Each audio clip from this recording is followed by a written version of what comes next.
You know, for 37 years, Robert Dubois was locked up in prison for a crime he did not commit. He was exonerated a little more than 3 years ago. Well, today, the truth about what really happened to a Tampa woman back in 1983 came out in court when a man faced a judge and pleaded guilty. Fox 13's Gloria Gomez is live in our newsroom tonight with more on this.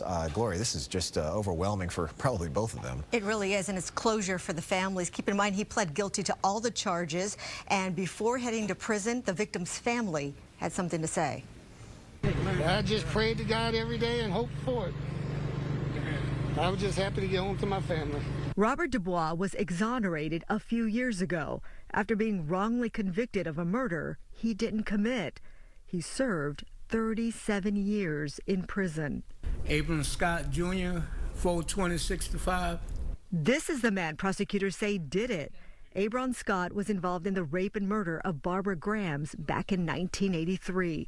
They say the DNA of Scott and co-defendant Amos Robinson was found on the victim.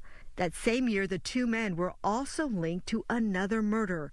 Linda Hansen was raped and shot to death and left in a ditch in the Town and Country area. Investigators discovered that there was a fingerprint on the interior of the driver's window of Ms. Lanson's vehicle that was identified to the defendant, Mr. Scott.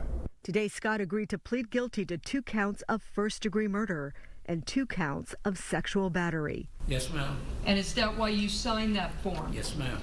Scott was sentenced to 2 consecutive life sentences. He was already serving life in prison for a separate murder in Pinellas County. I'm glad you get to go back to prison where you'll be comfortable. The daughter of Linda Hansen, who was just 7 years old when her mother was killed, did not hold back.